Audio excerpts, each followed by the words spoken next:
नमस्कार दोस्तों, जी astrology channel पर आपका हार्दिक स्वागत है। आरओ कंप्यूटर असिस्टेंट वैकेंसी 2026 जिसका डिक्लेरेशन एनटीए ने अभी हाल फिलहाल में कर दिया है। इसी सीरीज में हमारे साथ आरडी यादव सर हैं जो 2021 बैच के सहायक समीक्षा अधिकारी पोस्ट पर सिलेक्टेड हैं। सर, सबसे पहले तो हमारी स्टूडियो में पधारने के लिए आपको बहुत बहुत धन्यवाद और शुक्रिया सर। बहुत बहुत धन्यवाद आपका भी, आपने हमको आमंत्रित किया यहाँ पे आने के लिए। इसके लिए बड़ा शुक्रगुजार रहूँगा आपका।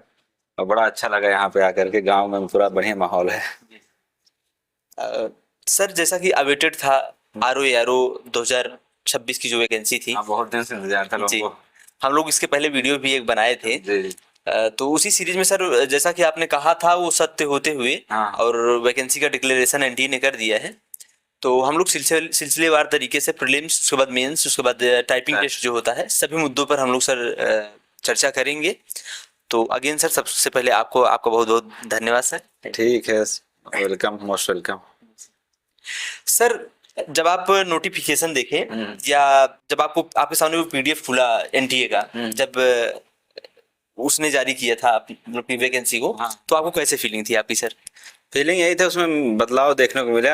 थोड़ा हिंदी मीडियम वाले छात्रों के लिए लगा कि इसमें पूरा पूरा इंग्लिश कर दिया है। ये सरप्राइजिंग थोड़ा था। ये पता था इंग्लिश मेंस ऐड हो रहा है, लेकिन ये था कि उसमें प्री का भी नंबर ऐड होगा। लेकिन ये पहली बार हो कि प्री का नंबर जो है ऐड नहीं कर रहा है। थोड़ा सा इससे हिंदी मीडियम वाले छात्र निराश हुए हैं। जी। हाँ, इससे तो सर, आगे उनको आप क्या सलाह देना चाहेंगे कि हिंदी मीडियम वालों को के लिए क्या आपकी सलाह रहेगी? देखिए, असंभव कुछ भी नहीं है। पढ़ेंगे तो 100% सिलेक्शन होगा भी। ऐसी बात नहीं कि बहुत सारे हिंदी बच्चे इस बार सिलेक्शन भी लेंगे। अब जो लोग एकदम निराश हो गए उनकी अलग बात है, लेकिन जो मेहनत करेंगे तो सफलता निश्चित है। सफलता मिलता रहता है अगर सही डायरेक्शन में मेहनत किया जाए तो। तो सर का कहना है कि सही डायरेक्शन में मेहनत किया जाए तो सफलता जरूर मिलेगी। तो सर, जैसे हम लोग स्टेज 1 पे आते हैं, तो स्टेज 1 में काफी बड़ा सिलेबस है, तो उसकी क्या स्ट्रेटजी होनी चाहिए? जो एस्पिरेंट अभी 2 महीने में आगे अगस्त या आप जब बताएं सितंबर में कहते पेपर होने की संभावना है? एग्जाम अगस्त में ही लगभग होने का 99% चांस है, अगस्त में हो जाएगा। जी। अभी जून जुलाई 2 महीने टाइम है, या अगस्त कुछ दिन मान लिया जाए। लगभग 2-2.5 महीने का समय बचा हुआ है।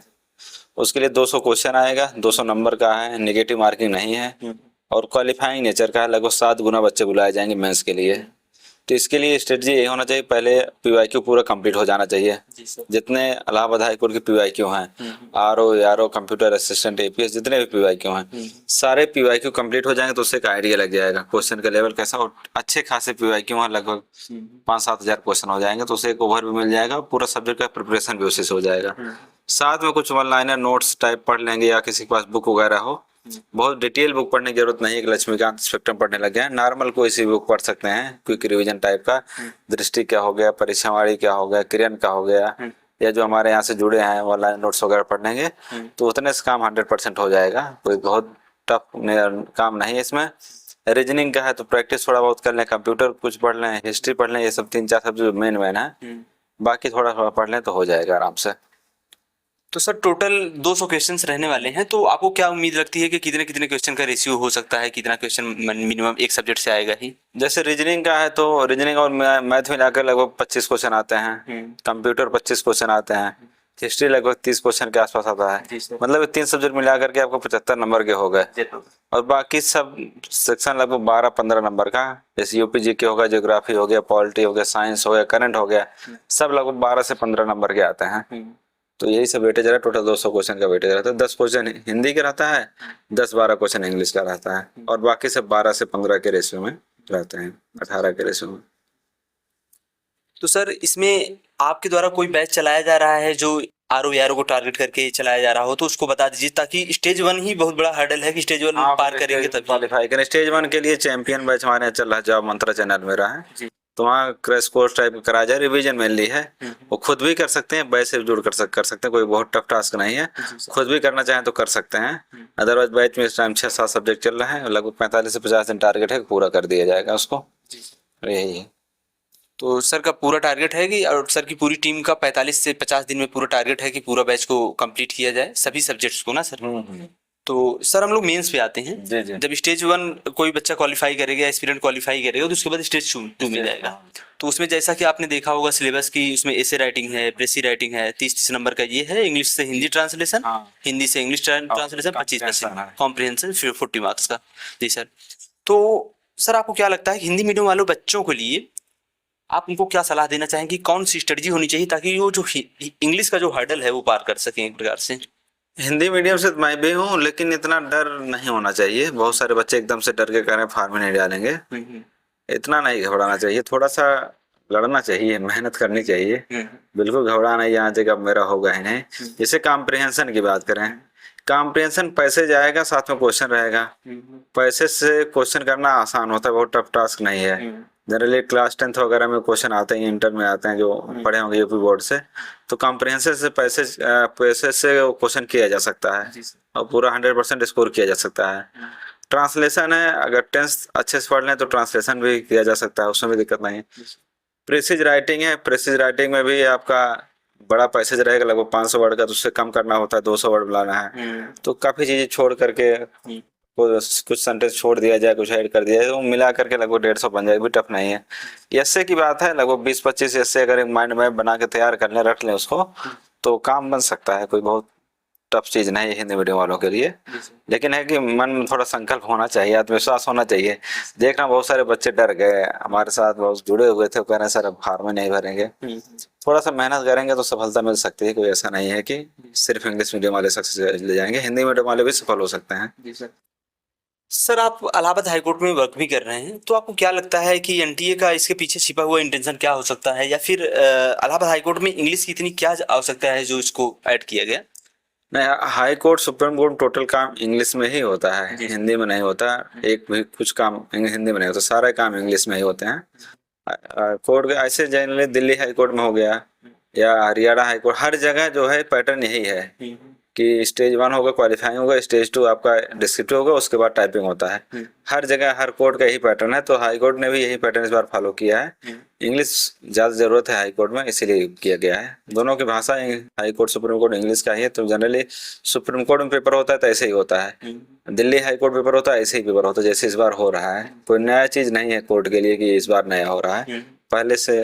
और हाई कोर्ट की बात की जाए तो 2011-14 में ही ऐसे ही हुआ था, जो पैटर्न इस बार हुआ है। बीच में पैटर्न चेंज कर दिया गया अलग बात है, लेकिन इसका पैटर्न पहले ऐसे ही था, इंग्लिश वेटेज था पहले से।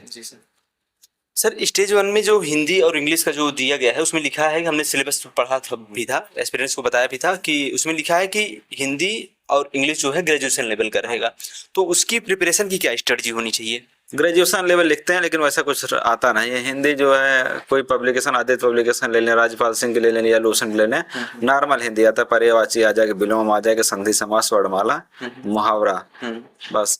छंद अलंकार वगैरह सब नहीं आता, गद्यांश नहीं आता, आपका लेखक रचयिता वाला ये सब नहीं आते हैं। नॉर्मल यही जो बताया आपको वही इतना आएगा। ग्रामर वाला? हाँ, ग्रामर, वर्णमाला हो गया, संधि विच्छेद हो गया, समास हो गया, पर्यायवाची, विलोम, मुहावरा, वाक्यांश के लिए सब मेन सब यही सब आता है। इंग्लिश के लिए भी नॉर्मल है, कुछ जैसे इंपॉर्टेंट टॉपिक हो गया, प्रीपोजिशन हो गया, इंपॉर्टेंट है, आता ही आता। आर्टिकल से क्वेश्चन आते हैं, नाउन से क्वेश्चन आते हैं, ओकैब हो गया, वन वर्ड सब्स्टिट्यूशन हो गया, इडियम हो गया, स्पेलिंग एरर हो गया, सिनोनिम एंटोनिम हो गया। ये सब ऐसे क्वेश्चन है कि इंग्लिश यहाँ से कवर किया जा सकता है। बहुत टफ इंग्लिश भी नहीं आएगी, 10 से 12 नंबर की इंग्लिश आएगी, 10 नंबर का आपका हिंदी आएगा, यही सिलेबस है।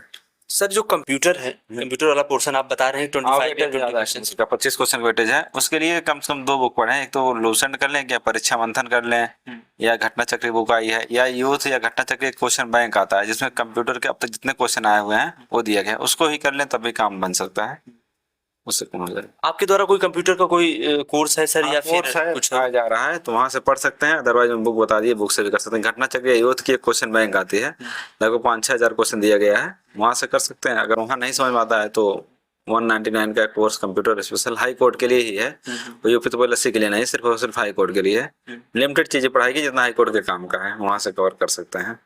199 का है सर आपका पूरा बुक? हाँ, कंप्यूटर का। सर प्रीलिम्स में ही करंट अफेयर्स वाला जो टॉपिक है, करंट अफेयर्स वाला टॉपिक काफी बड़ा माना जाता है कि बच्चे काफी दुविधा में हैं कि हम 1 मंथ या 1 ईयर का कंप्लीट करें, या फिर क्या कहते हैं कि 2 इयर्स का कंप्लीट करें, या कैसे, क्या, कितने साल? एग्जाम अगस्त में होगा तो करंट अफेयर जुलाई अगस्त पिछले साल से स्टार्ट कर दें ज़्यादा बेहतर होगा। अगस्त सितंबर से स्टार्ट कर दें तब भी सही रहेगा। बाकी कोई दिक्कत नहीं, करंट अफेयर 10 12 15 नंबर या 18 नंबर तक आ सकता है, तो वहाँ से कवर कर सकते हैं। जी सर। हाँ, जो अगस्त सितंबर से स्टार्ट कर दें, लगभग 1 साल होना चाहिए करंट अफेयर। 6 महीने का ज़्यादा इंपॉर्टेंट हो, जनवरी से लिया जाए तो ज़्यादा इंपॉर्टेंट हो जाता है।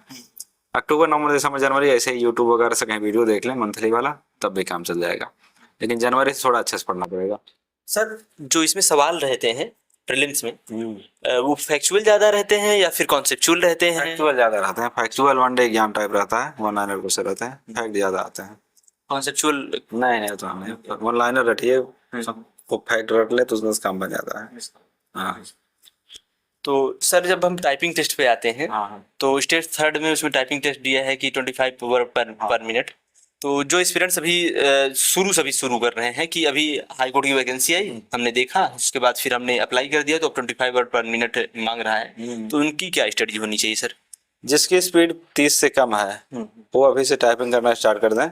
घर पे ही करते रहें, 15-20 मिनट आधे घंटे डेली करते रहें। बाकी जिसकी स्पीड 30 के ऊपर है वो अपना स्टेज 1 आने के बाद, स्टेज कंप्लीट होने के बाद ही करें स्टेज 2 टाइपिंग, क्योंकि स्टेज 2 और टाइपिंग साथ में होगा, एक ही दिन होगा, एक ही सेंटर पे होगा। तो जब स्टेज 1 हो जाए तो स्टेज 2 की तैयारी, इंग्लिश की प्रैक्टिस करें, साथ साथ टाइपिंग करते रहें।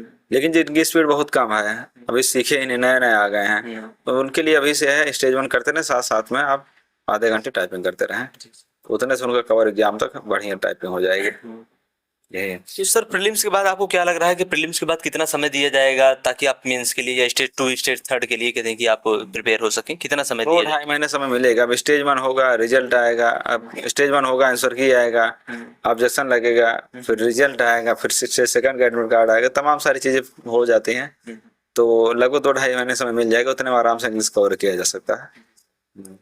तो सर यह भी हम जानना चाहेंगे कि आपका जो बैच है पूरा आर को टारगेट करके बनाया गया है, तो उसमें कौन कौन से टीचर हैं, क्या पढ़ा रहे हैं, उसके बाद वो कब से चला है, जो बच्चे अगर जुड़ना चाहते हैं तो कैसे जुड़ सकते हैं?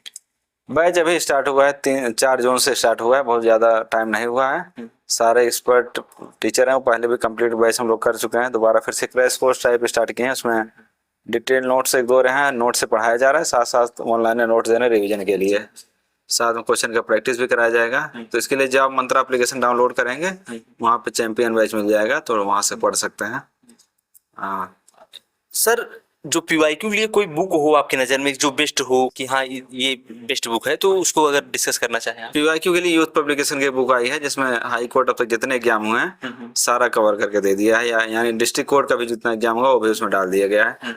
तो अब तक सारे बुक कंप्लीट करके दे दिए गए हैं। और हालांकि मैंने अपने चैनल पर भी, एप्लीकेशन पर भी पीवाईक्यू बनवा करके दे दिया है, वहाँ से भी डाउनलोड कर सकते हैं। अदरवाइज बुक ले लें, बुक में पूरा एक साथ कंपाइल दिया गया है, वहाँ से कवर कर सकते हैं। तो हम लोग सर आर की जॉब प्रोफाइल पर आते हैं।